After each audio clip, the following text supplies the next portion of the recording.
SIR ಕೆಲಸಕ್ಕೆ ನಿಯೋಜಿಸಿದವರ ಸರಣಿ ಸಾವುಗಳಾಗ್ತಾ ಇದೆ ರಾಜ್ಯದಲ್ಲಿ. ತುಮಕೂರಲ್ಲಿ ಅಪಘಾತ ಆಗಿ ಭುವನ ಸಾವನ್ನಪ್ಪಿದೆ. ಇದೊಂದೇ ಅಲ್ಲ, ಇಲ್ಲಿಗೆ ನಿಂತಿಲ್ಲ. ಇದು ಬೀದರ್ ಮತ್ತು ಬೆಂಗಳೂರಲ್ಲಿ ಮತ್ತಿಬ್ಬರ ದುರ್ಮರಣ ಆಗಿದೆ. ತುಮಕೂರಲ್ಲಿ ಕೆಲಸಕ್ಕೆ ಹೋಗ್ತಾ ಇದ್ದಂಥ ಸಂದರ್ಭದಲ್ಲಿ ಆಕ್ಸಿಡೆಂಟ್ ಆಗಿ ಭುವನ ಅನ್ನುವಂಥ ಅವರು ಅಧಿಕಾರಿ ದುರ್ಮರಣ ಹೊಂದಿದ್ರು. ಎಸ್ಐಆರ್ ಕೆಲಸಕ್ಕೆ ನಿಯೋಜಿಸಿದವರ ಸರಣಿ ಸಾವುಗಳಾಗ್ತಾ ಇದೆ. ಹೀಗಾಗಿ ಈ ಬಗ್ಗೆ ಪ್ರಶ್ನೆಗಳು ತಲೆದೂರುತ್ತಾ ಇದೆ, ಪ್ರಶ್ನೆಗಳೆದ್ದಿದೆ.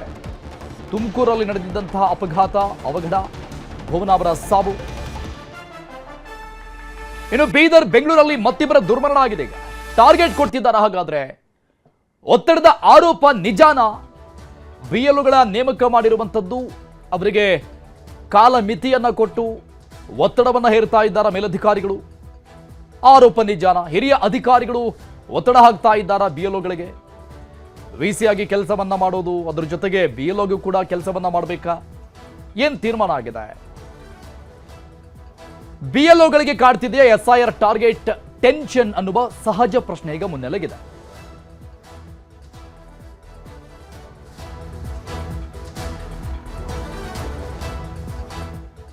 ಡೀಟೇಲ್ಸ್ ಕೊಡ್ತಾರೆ ನಮ್ಮ ಪ್ರತಿನಿಧಿ ದುರ್ಗಪ್ಪ, ವಿಠಲ್ ಹಾಗೆ ಹಂಸ ಲೈವ್ ನಲ್ಲಿ ಜಾಯ್ನ್ ಆಗ್ತಾ ಇದ್ದಾರೆ.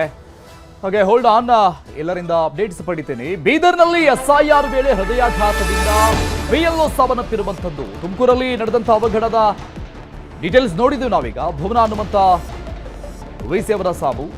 ಅವರು ಬಿಎಲ್ಒ ನೇಮಕ ಆದ ನಂತರದಲ್ಲಿ ಕೆಲಸಕ್ಕೆ ಹೋಗ್ತಾ ಇದ್ದಾಗ ಆಗಿದೆ ಆಕ್ಸಿಡೆಂಟ್. ಅಮಲಾಪುರ ಗ್ರಾಮದಲ್ಲಿ ನಿನ್ನೆ ಸಾವನ್ನಪ್ಪಿದ ಬಿಎಲ್ಒ. ಭಾಲ್ಕಿ ಮೂಲದ 45 ವರ್ಷದ ಸುನಿಲ್ ಹಾರ್ಟ್ ಅಟ್ಯಾಕ್ ಆಗಿದೆ ಇವರಿಗೆ. ನನ್ನ ಕೆಲಸದ ಮೇಲೆ ಸುನಿಲ್ಗೆ ಎದೆನೋವು ಕಾಣಿಸ್ಕೊಳ್ತು. ವರ್ಕ್ನಲ್ಲಿದ್ದು, ಕೆಲಸದಲ್ಲಿದ್ದು. ಬೂತ್ ನಂಬರ್ 33ರಲ್ಲಿ ಎಸ್ಐಆರ್ ಪ್ರಕ್ರಿಯೆ ನಡೆಸ್ತಾ ಇದ್ದಂತಹ ಸಂದರ್ಭದಲ್ಲಿ ಎದೆನೋವು ಕಾಣಿಸಿಕೊಳ್ಳುತ್ತೆ. ಚಿಕಿತ್ಸೆ ಫಲಿಸದೆ ಬಿಎಲ್ಒ ಸುನಿಲ್ ಸಾವನ್ನಪ್ಪಿದ್ದಾರೆ. ಬೂತ್ ನಂಬರ್ 33ರಲ್ಲಿ ನಡೆದಂತಹ ಮತ್ತೊಂದು ದುರ್ಘಟನೆ ಇದು. ಇವರು ಕೂಡ ಬಿಎಲ್ಒ ಆಗಿ ನೇಮಕಗೊಂಡಿದ್ದು. ಎಸ್ಐಆರ್ ಪ್ರಕ್ರಿಯೆಯನ್ನು ಮುಗಿಸೋದಕ್ಕೆ ಬಹುತೇಕ ಜುಲೈ ಎಂಡ್, ಅಲ್ಲಿವರೆಗೂ ಟೈಮ್ ಇದೆ.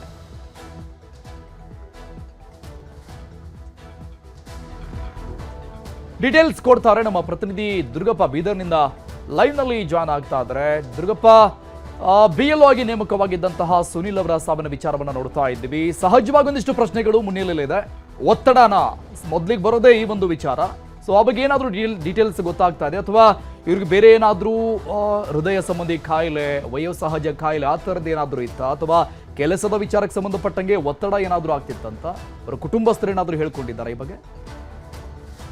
ಅರುಣ್, ಏನು ಕಳೆದ ಜೂನ್ 30ರಿಂದ ಈಗಾಗಲೇ ಎಸ್ಐಆರ್ ಅಭಿಯಾನ ಪ್ರಕ್ರಿಯೆ ಶುರುವಾಗಿರ್ತಕ್ಕಂಥದ್ದು, ವಿಶೇಷ ಮತ ಪರಿಷ್ಕರಣೆ ಕಾರ್ಯ ಆರಂಭ ಆಗಿರ್ತಕ್ಕಂಥದ್ದು. ಬೀದರ್ನಲ್ಲೂ ಕೂಡ ಈಗಾಗಲೇ ಕಳೆದ 5 ದಿನಗಳಿಂದ ಈ ಒಂದು ಎಸ್ಐಆರ್ ಪ್ರಕ್ರಿಯೆ ಶುರುವಾಗಿರ್ತಕ್ಕಂಥದ್ದು. ಏನು ಈ ಒಂದು ಎಸ್ಐಆರ್ ಪ್ರಕ್ರಿಯೆಯಲ್ಲಿ ಭಾಗಿಯಾಗಿರ್ತಕ್ಕಂಥ ಬಿಎಲ್ಒ ನಿನ್ನೆ ಹೃದಯಾಘಾತದಿಂದ ನಿಧನ ಹೊಂದಿರತಕ್ಕಂಥದ್ದು. ಈಗಾಗಲೇ ರಾಜ್ಯಾದ್ಯಂತ ಏನು ಬಿಎಲ್ಒಗಳ ಮೇಲೆ ಒತ್ತಡದಿಂದಾಗಿ ಇವತ್ತು ಸಾವು ನೋವುಗಳು ಸಂಭವಿಸ್ತಾ ಆರೋಪಗಳು ಕೇಳಿ ಬರ್ತಾ ಇದೆ. ಅದೇ ರೀತಿ ಬೀದರ್ನಲ್ಲೂ ಕೂಡ ಇಂಥದೇ ಒಂದು ಒತ್ತಡ ಆಗಿ ಹೃದಯಾಘಾತ ಆಗಿದೆ ಅನ್ನೋ ಒಂದು ಅನುಮಾನ ಕೂಡ ಈಗ ಇರ್ತಕ್ಕಂಥದ್ದು. ಏನು ನಿನ್ನೆ ಸುನೀಲ್ ಎಂಬ 45 ವರ್ಷದ ಒಂದು ಶಿಕ್ಷಕ, ಏನು ಬಿಎಲ್ಒ ಆಗಿರ್ತಕ್ಕಂಥ ಶಿಕ್ಷಕ ಏನು ಹೃದಯಾಘಾತದಿಂದ ಸಾವನ್ನಪ್ಪಿರ್ತಕ್ಕಂಥದ್ದು. ನಿನ್ನೆ ಅಮಲಾಪುರ ಗ್ರಾಮದ ಬೂತ್ ನಂಬರ್ 33ರಲ್ಲಿ ಏನು ಎಸ್ಐಆರ್ ಪ್ರಕ್ರಿಯೆಯಲ್ಲಿ ಪಾಲ್ಗೊಂಡಿರ್ತಕ್ಕಂಥ ಸಂದರ್ಭದಲ್ಲಿ ಎದೆನೋವು ಕಾಣಿಸಿಕೊಂಡಿದೆ. ಎದೆನೋವು ಕಾಣಿಸಿಕೊಂಡು ಕುಸಿದು ಬಿದ್ದಿರ್ತಕ್ಕಂಥ ಸಂದರ್ಭದಲ್ಲಿ ಈ ಸ್ಥಳೀಯರು ಏನು ಬೀದರ್ನ ಖಾಸಗಿ ಆಸ್ಪತ್ರೆಗೆ ರವಾನೆ ಮಾಡಿ ಚಿಕಿತ್ಸೆಗೆ ಅಡ್ಮಿಟ್ ಅನ್ನು ಕೂಡ ಮಾಡಿಸ್ತಾರೆ. ಆದ್ರೆ ಅಡ್ಮಿಟ್ ಆದಂತ ಸಂದರ್ಭದಲ್ಲಿ ಏನು ಸ್ಟಂಟ್ ಏನು ಖಾಸಗಿ ಆಸ್ಪತ್ರೆಯಲ್ಲಿ ಆ ಸುನಿಲ್ಗೆ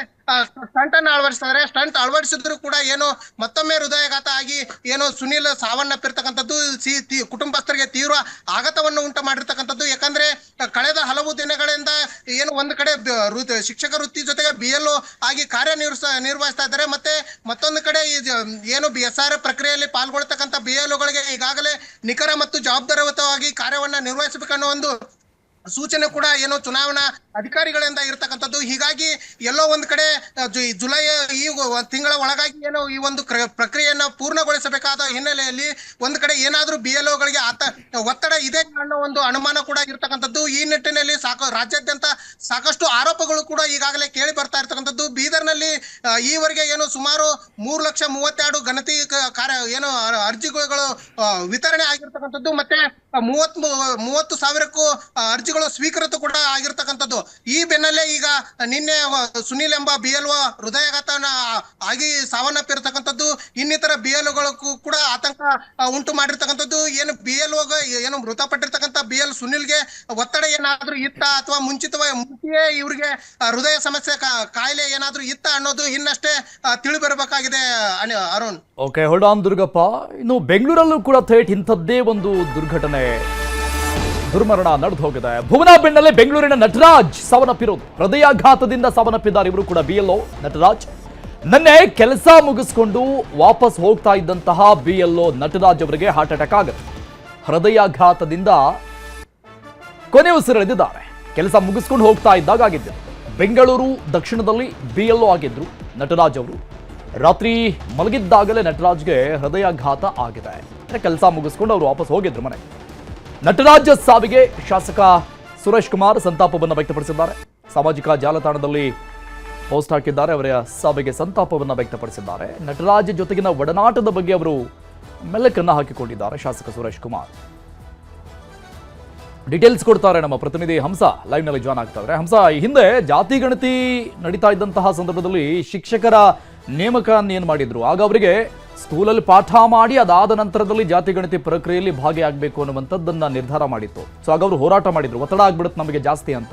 ಸೊ ಇಲ್ಲೂ ಕೂಡ ಹಾಗೇನಾದ್ರೂ ಆಗ್ತಾ ಇದೆಯಾ? ಇವರು ವಿಲೇಜ್ ಅಕೌಂಟೆಂಟ್ ಆಗಿ ಕೆಲಸ ಮಾಡಬೇಕು, BLO ಆಗಿ ಕೂಡ ಕೆಲಸ ಮಾಡಬೇಕು, ಆ ನಿರ್ಧಾರನ ಈ ಒತ್ತಡದಿಂದಾನೇ ಈ ರೀತಿಯಾದಂತಹ ಸಾವು ನೋವುಗಳ ಒತ್ತಡ ಇರಬಹುದು ಅನ್ನುವಂತಹ ಒಂದು ಶಂಕೆ ಈಗ ಬರ್ತಿರುವಂತದ್ದು. ಯಾಕೆಂತ ಹೇಳಿದ್ರೆ ನಿನ್ನೆಯಷ್ಟೇ ಅವರು ಒಂದು SIR ಪ್ರಕ್ರಿಯೆನ ಮುಗಿಸಿ ಮನೆಗೆ ಬಂದಿರ್ತಾರೆ. ನಾವು ನೋಡಬಹುದು ಆ ಬೆಂಗಳೂರು ಒಂದು GBA ಏನಿದೆ, ಬೃಹತ್ ಒಂದು ಇರುವಂತದ್ದು ಸಿಟಿ ಇದು. ಸೊ ಇಲ್ಲಿ ಒಂದು ಪ್ರತಿ ಮನೆಗಳಿಗೂ ಹೋಗಿ ಒಂದು ಅವರ ಒಂದು ಇದು SIR ಮಾಡುವಂತದ್ದು ಪ್ರಕ್ರಿಯೆ ಏನ್ ಸಾಮಾನ್ಯ ಅಲ್ಲ.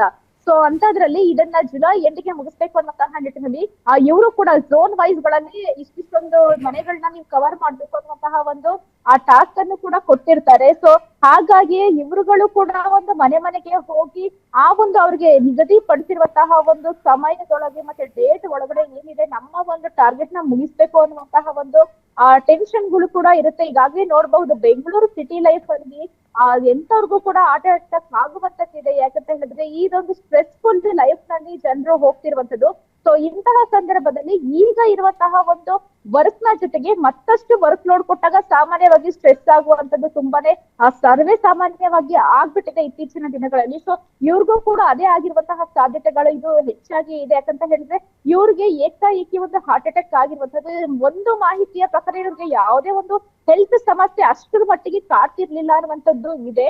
ಆದ್ರೆ ಇದನ್ನ ಒಂದು ವೈದ್ಯರು ಕಂಪ್ಲೀಟ್ ಆಗಿ ಒಂದು ದೃಢಪಡಿಸುವವರೆಗೂ ಕೂಡ ಯಾವುದನ್ನು ಕೂಡ ಹೇಳೋದಕ್ಕೆ ಆಗೋದಿಲ್ಲ. ಸೊ ಈಗಾಗ್ಲೇ ರಾತ್ರಿ ಒಂದು SIR ಪ್ರಕ್ರಿಯೆಯನ್ನ ಮುಗಿಸಿ ಬಂದು ಮನೆಯಲ್ಲಿ ಮಲ್ಕೊಂಡಿದ್ರು ನಟರಾಜು. ಆದ್ರೆ ಬೆಳಗ್ಗೆ 7 ಅವರು ಒಂದು ಎಚ್ಚರಗೊಳ್ಳಿಲ್ಲ. ಸೊ ಇಂತಹ ವೇಳೆ ಅನುಮಾನಗೊಂಡ ಒಂದು ಇವರು ಕುಟುಂಬಸ್ಥರು ಹೋಗಿ ನೋಡಿದಾಗ ಅವ್ರಿಗೆ ಹೃದಯಾಘಾತವಾಗಿ ಹೋಗಿರುವಂತದ್ದು ಈಗ ಬೆಳಕಿಗೆ ಬಂದಿರುವಂತದ್ದು. ಓಕೆ, ಹೋಲ್ಡ್ ಆನ್ ಹಂಸ.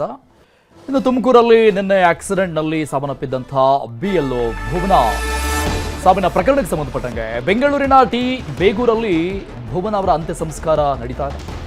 ನಿನ್ನೆ ತುಮಕೂರು ಬಳಿ ಅಪಘಾತದಲ್ಲಿ ಸಾವನ್ನಪ್ಪಿದೆ. ಕೆಲಸಕ್ಕೆ ಹೋಗಬೇಕಾಗಿದ್ದಂತಹ ಸಂದರ್ಭದಲ್ಲಿ ಇದಕ್ಕೂ ಕೂಡ ಒತ್ತಡನೇ ಕಾರಣ ಅಂತ ಆರೋಪಗಳಿದೆ. ಅಂದ್ರೆ ಬೇಗ ಬೇಗ ಮುಗಿಸ್ಬೇಕು, ಬೇಗ ಬೇಗ ರೀಚ್ ಆಗಬೇಕು, ಯಾವ ಊರುಗಳಿಗೆ ಹೋಗಬೇಕು, ಈ ರೀತಿ ಟಾರ್ಗೆಟಾ, ಒತ್ತಡನ ಹಿರಿಯ ಅಧಿಕಾರಿಗಳದ್ದು. ಸೊ ಆ ಒತ್ತಡದಿಂದ ಆ ಟಾರ್ಗೆಟ್ ರೀಚ್ ಆಗೋದಕ್ಕೆ ಅವಸರದಲ್ಲಿ ಆಕ್ಸಿಡೆಂಟ್ ಆಗೋಯ್ತಾ? ಸಹಜವಾದಂಥ ಪ್ರಶ್ನೆಗಳೀಗ ಬರ್ತಾ ಇದೆ. ಈ ಬಗ್ಗೆ ಆಕ್ರೋಶ ಕೂಡ ವ್ಯಕ್ತವಾಗ್ತಾ ಇದೆ. ತುಮಕೂರಲ್ಲಿ ಸಾವನ್ನಪ್ಪಿರುವಂತಹ BLO ಅವರ ಫೋಟೋ ನೋಡ್ತಾ ಇದ್ದೀವಿ. ಭುವನ ಅವರು ವಿಲೇಜ್ ಅಕೌಂಟೆಂಟ್ ಆಗಿ ವರ್ಕ್ ಮಾಡ್ತಾ ಇದ್ರು. BLO ಆಗಿ ಅವರನ್ನು ನೇಮಕ ಮಾಡಲಾಗಿತ್ತು. ಕೆಲಸ ಕೂಡ ಈಗಾಗಲೇ ಶುರುವಾಗಿತ್ತು. ಆದರೆ ಈ ಬಗ್ಗೆ ಆರೋಪಗಳಿದೆ ಸದ್ಯಕ್ಕೆ. ಅಪಘಾತದಲ್ಲಿ ಭುವನ ಸಾವು ಪ್ರಕರಣಕ್ಕೆ ಸಂಬಂಧಪಟ್ಟಂಗೆ ತುಮಕೂರು DC ಕಚೇರಿ ಮುಂದೆ ಪ್ರತಿಭಟನೆ ಆಗ್ತಾ ಇದೆ. ತುಮಕೂರು ತಹಶೀಲ್ದಾರ್ ವಿರುದ್ಧ ಕ್ರಮ ಆಗಬೇಕು ಅಂತ ಆಗ್ರಹಿಸ್ತಾ ಇದ್ದಾರೆ ವಿಲೇಜ್ ಅಕೌಂಟೆಂಟ್ಸ್. ಜಿಲ್ಲಾಧಿಕಾರಿ ಕಚೇರಿ ಮುಂದೆ ಅಹೋರಾತ್ರಿ ಧರಣಿ. ತಹಶೀಲ್ದಾರನ್ನ ಕರ್ತವ್ಯದಿಂದ ಕೂಡಲೇ ಬಿಡುಗಡೆಗೊಳಿಸಬೇಕು, ಅಂದ್ರೆ ಅಮಾನತ್ ಮಾಡಬೇಕು ಅಂತ ಜಿಲ್ಲಾಧಿಕಾರಿಗೆ ಒತ್ತಾಯ ಮಾಡ್ತಾ ಇದ್ದಾರೆ. ಅಂದ್ರೆ VLOಗಳ ಮೇಲೆ, VAಗಳ ಮೇಲೆ ತಹಶೀಲ್ದಾರ್ ಅವರು ಬರೋದು. ಸೊ ಅವರ ಒತ್ತಡದಿಂದ ಈ ರೀತಿಯಾಗಿದೆ ಅನ್ನುವಂಥದ್ದು ಇವರ ಆರೋಪ. ಸೊ ಹಾಗಾಗಿ ತುಮಕೂರು ಜಿಲ್ಲಾಧಿಕಾರಿ ಕಚೇರಿ ಮುಂದೆ ಅಹೋರಾತ್ರಿ ಧರಣಿ ಆಗಿದೆ. ತಹಶೀಲ್ದಾರ್ ಅವರನ್ನ ಸಸ್ಪೆಂಡ್ ಮಾಡಬೇಕು, ಕರ್ತವ್ಯದಿಂದ ಬಿಡುಗಡೆಗೊಳಿಸಬೇಕು ಅಂತ ಒತ್ತಾಯ ಮಾಡ್ತಾ ಇದ್ದಾರೆ ಜಿಲ್ಲಾಧಿಕಾರಿಗಳಿಗೆ. ಮಹಿಳಾ ವಿಎಗಳು, ವಿಲೇಜ್ ಅಕೌಂಟೆಂಟ್ಸ್ಗಳು, ಪುರುಷರು ಸೇರಿದಂಗೆ ಎಲ್ಲರೂ ಇದ್ದಾರೆ. ನೂರಾರು ವಿಎಗಳಿಂದ ಅಹೋರಾತ್ರಿ ಧರಣಿ ಆಗ್ತಾ ಇದೆ. SIR ನೋಂದಣಿಗೆ ತೆರಳುತ್ತಾ ಇದ್ದ ವಿಎಗೆ ಅಪಘಾತ ಆಗಿರುವಂತಹ ವಿಚಾರ ತುಮಕೂರು ಜಿಲ್ಲೆಯ ತಿಪಟೂರಿನ ಹುಣಸೆ ಘಟ್ಟದಲ್ಲಿ ಈ ಒಂದು ಘಟನೆ ನಡೆದಿದ್ದು. ನೆನ್ನೆ ಸ್ಕೂಟರ್ ಸ್ಕಿಡ್ ಆಗಿ ಬಿದ್ದು ಗಾಯಗೊಂಡಿರುವಂತಹ ಯಶಸ್ವಿನಿ. ಮತ್ತೊಬ್ಬರ ಕಥೆ ಇದು. ಸ್ಕೂಟರ್ ಸ್ಕಿಡ್ ಆಗಿ ಕೆಳಗೆ ಬಿದ್ದಿದ್ದ ಯಶಸ್ವಿ. ಕಾಲಿನ ಮೂಳೆ, ಕೈಗೆ ಪೆಟ್ಟು, ಕಾಲಿನ ಮೂಳೆ ಮುರಿತ ಆಗಿದೆ. ನಿನ್ನೆ ಬೆಳಗ್ಗೆ 6 ಗಂಟೆಗೆ ಹುಣಸೆ ಘಟ್ಟಕ್ಕೆ ಯಶಸ್ವಿನಿ ಅವರು ಹೋಗ್ತಾ ಇದ್ರು. ಮಾರ್ಗ ಮಧ್ಯೆ ಉಪ ತಹಶೀಲ್ದಾರ್ ವಿಡಿಯೋ ಕಾಲ್ ಮಾಡಿದ್ದಾರೆ. ಸ್ಕೂಟಿ ಓಡಿಸುವಾಗ ತರಾತುರಿಯಲ್ಲಿ ಸ್ಥಳಕ್ಕೆ ತೆರಳುವಾಗ ಬೈಕ್ ಸ್ಕಿಡ್ ಆಗಿದೆ. ಅಧಿಕಾರಿಗಳ ಒತ್ತಡದಿಂದಲೇ ಅಪಘಾತ ಅಂತ ಕಿಡಿಕಾರಲಾಗ್ತಾ ಇದೆ. ಭವನ ಸಾವಿಗೂ ಅಧಿಕಾರಿಗಳೇ ಕಾರಣ ಅಂತ ಯಶಸ್ವಿನಿ ಅವರು ಆರೋಪ ಮಾಡಿದ್ದಾರೆ. ಅಂದ್ರೆ ಅವರಿಗಾಗಿದ್ದಂಥ ಎಕ್ಸ್ಪೀರಿಯನ್ಸ್ ಅವರು ಇಲ್ಲಿ ಹಂಚಿಕೊಂಡಿದ್ದಾರೆ. ನನಗೂ ಕೂಡ ವಿಡಿಯೋ ಕಾಲ್ ಬಂದಿತ್ತು ಅಂತ. ತುಮಕೂರಿನ DC ಕಚೇರಿ ಬಳಿ ನಡೀತಾ ಇರುವಂತಹ ಪ್ರತಿಭಟನೆಯಲ್ಲಿ ಕೆಳಗೆ ಬಿದ್ದಿರುವಂತ ಯಶಸ್ವಿನಿ ನೋಡಿ, ಸ್ಟ್ರೆಚರ್ ಮೇಲೆ ಕೂತ್ಕೊಂಡಿದ್ದಾರೆ ಅವರು, ವೀಲ್ ಚೇರ್ ಮೇಲೆ ಕೂತ್ಕೊಂಡಿದ್ದಾರೆ ಅವರು, ಕಾಲಿಗೆ ಬ್ಯಾಂಡೇಜ್ ಇದೆ. ಇವರು ಕೂಡ BLO ಆಗಿದ್ರು. ಇವರು ಸ್ಕೂಟಿಯಿಂದ ಬೀಳೋಕೆ ಕಾರಣ ತಹಶೀಲ್ದಾರ್ ಕಾಲ್ ಮಾಡಿದ್ರಂತೆ, ವಿಡಿಯೋ ಕಾಲ್. ಹೇಗೆ ರಿಸೀವ್ ಮಾಡಬೇಕು ಕಾಲ್ ಡ್ರೈವ್ ಮಾಡುವಾಗ? ಇದು SIR ಸ್ಟಾರ್ಟ್ ಆಯಿತು. ಅದಕ್ಕೂ ಮುಂಚೆ ಭೌತಿಕತೆಯಿಂದನೂ ನಮಗೆ ಪ್ರೆಷರ್ ಇದೆ, ಇಲ್ಲ ಅಂತಲ್ಲ, ಮಾಡ್ತಿದ್ವಿ. ಬಟ್ ಇದು SIR ಏನು ಸ್ಟಾರ್ಟ್ ಆಯಿತು, ಅರ್ಲಿ ಮಾರ್ನಿಂಗ್ ಹೋಗಬೇಕು ಅಂತ ಹೇಳಿದ್ರು. 7 ಗಂಟೆಗೆ ಆಲ್ಮೋಸ್ಟ್ ಯಾವಾಗಲೂ ಎವ್ರಿ ಡೇ SIR ಸ್ಟಾರ್ಟ್ ಆದಾಗಿಂದ ನಮಗೆ ಕಾಲ್ಸ್ ಬರ್ತಿದೆ. ವಾಟ್ಸಪ್ ಕಾಲಲ್ಲಿ ವಿಡಿಯೋ ಕಾಲ್ ಮಾಡ್ತಾರೆ. ವಿಡಿಯೋ ಕಾಲ್ ಎಲ್ಲಿದ್ದೀರಾ ಅಂತ ಹೇಳ್ಬಿಟ್ಟು ಆನ್ ಮಾಡಿ ಅಂತ ಹೇಳ್ತಾರೆ. ಸೊ ಹಂಗಾಗಿನೇ ನಾನು ಇನ್ನು ಜಸ್ಟ್ ಮುಗ್ದಿತ್ತು, ನಾನು ಮೀಟಿಂಗ್ ಅಟೆಂಡ್ ಮಾಡ್ತಿದ್ದೆ, ಗಾಡೀಲಿ ಹೋಗ್ತಾ ಅಂತ ಹೇಳಲ್ಲ, ಮುಗ್ದಿತ್ತು. ನಾ ಇನ್ನೇನು ರೀಚ್ ಆಗಬೇಕಾಗಿತ್ತು ಸರ್ಕಲ್ಲಿಗೆ, ಆ ಟೈಮಲ್ಲಿ ಕಟ್ ಮಾಡೋಕ್ಕೆ ಹೋಗಿ ಈ ಥರ ಆಯಿತು ಸರ್. ಮಾರ್ನಿಂಗು ವಿಡಿಯೋ ಕಾಲ್ ಬರೋದು DT ಅವ್ರ ಕಡೆಯಿಂದ ಬರುತ್ತೆ. ಸಮ್ಟೈಮ್ಸ್ ತಹಸೀಲ್ದಾರ್ ಅವ್ರು ಕೂಡ ಜಾಯಿನ್ ಆಗ್ತಾರೆ, ಸಮ್ಟೈಮ್ಸ್ ಆಗೋದಿಲ್ಲ. ನೆನ್ನೆ ಆಗಿದ್ರು ಅವರು ಕೂಡ. ಇನ್ಸ್ಟ್ರಕ್ಷನ್ಸ್ ಇತ್ತು, ಎಲ್ಲಿದ್ದೀರಾ ಏನು ಅಂತ ಕೇಳ್ತಾ ಇದ್ರು. ಹಿಂಗೆ ಹೋಗ್ತಾ ಇದ್ದೀವಿ, ಹೊರಟಿದ್ದೀವಿ ಅಂತೆಲ್ಲ ಹೇಳಿದ್ವಿ. ಸೊ ಅಂತ ಆ ಟೈಮಲ್ಲಿ ಡೀಟೇಲ್ಸ್ ಕೊಡ್ತಾರೆ ನಮ್ಮ ತುಮಕೂರು ಪ್ರತಿನಿಧಿ ವಿಠಲ್ ಲೈವ್ನಲ್ಲಿ ಜಾಯ್ನ್ ಆಗ್ತಾ ಇದ್ದಾರೆ. ವಿಠಲ್, ನನ್ನೆ ಆಕ್ಸಿಡೆಂಟ್ ಆದ ನಂತರದಲ್ಲಿ ಭುವನ ಅವರಿಗೆ ಇದು ಆಕ್ಸಿಡೆಂಟ್ ಅನ್ನುವಂಥ ರೀತಿಯಲ್ಲಿ ಚರ್ಚೆಗಳಾಯಿತು. ಬಟ್ ಈಗ ಯಶಸ್ವಿನಿ ಅಂತ ಮತ್ತೊಬ್ಬ BLO ಕೊಡ್ತಾ ಇರುವಂಥ ಮಾಹಿತಿ, ಅವರ ಹೇಳಿಕೆಯನ್ನು ನೋಡ್ತಾ ಇದ್ರೆ ಇದಕ್ಕೆ ಕಾರಣ ಬೇರೆನೇ ಇದೆ ಅಂತ ಅನಿಸ್ತಾ ಇದೆ. ಸಹಜವಾಗಿ ಪ್ರಶ್ನೆ ಬರುತ್ತೆ. ಸೊ ಇದಕ್ಕೆಲ್ಲ ಒತ್ತಡನೇ ರೀಸನ್ ಅಂತ? ಅರುಣ್, ನಿಜಕ್ಕೂ ಏನೋ ಯಶಸ್ವಿನಿ ಅವರು ಹೇಳೋ ಪ್ರಕಾರ ಇದಕ್ಕೆ ಒತ್ತಡನೇ ಮೇನ್ ರೀಸನ್ ಅಂತಾನೆ ಹೇಳ್ಬೋದು.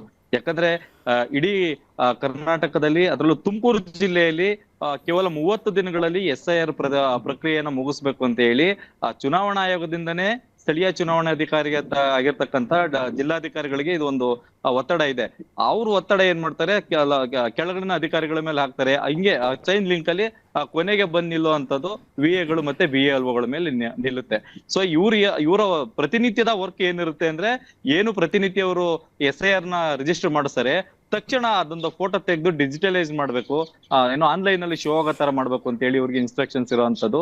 ಇವ್ರಿಗೆ ಯಾವ ಕೆಲಸನೂ ಕೂಡ ಕ್ಲಿಯರ್ ಕಟ್ ಆಗಿ ಮಾಡೋದಕ್ಕೆ ಆಗ್ತಾ ಇಲ್ಲ. ಯಾಕಂದ್ರೆ ಒಂದು ಕಡೆ ನೆಟ್ವರ್ಕ್ ಸಮಸ್ಯೆ ಆದ್ರೆ, ಮತ್ತೊಂದು ಕಡೆ ಪದೇ ಸಭೆಗಳನ್ನ ಕರೆಯುವಂಥದ್ದು, ಪದೇ ವಿಡಿಯೋ ಕಾಲ್ ನಲ್ಲಿ ಬರುವಂತದ್ದು, ಪದೇ ನೀವು GPS ಫೋಟೋ ಹಾಕಿ ಅನ್ನೋಂಥದ್ದು.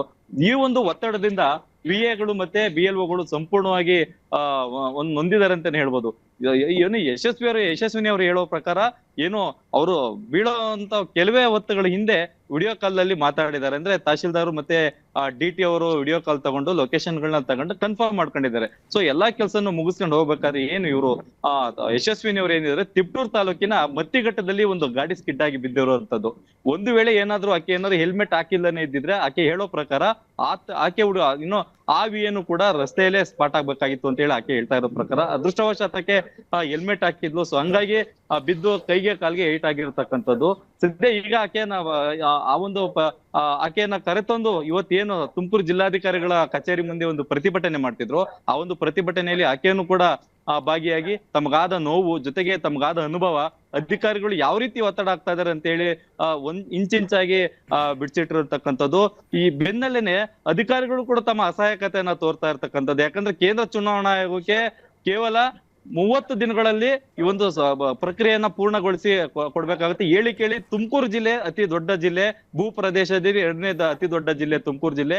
ಸೊ ಹಿಂಗಾಗಿ ಪಾವಗಡ ಆಗಿರ್ಬೋದು, ಪಾವಗಡದಿಂದ ತಿಪ್ಟೂರು, ತುರುವೇಕೆರೆ, ಪ್ರತಿ ತಾಲೂಕುಗಳಲ್ಲೂ ಕೂಡ ಅಧಿಕಾರಿಗಳ ಸಂಖ್ಯೆನೂ ಕಡಿಮೆ ಇದೆ.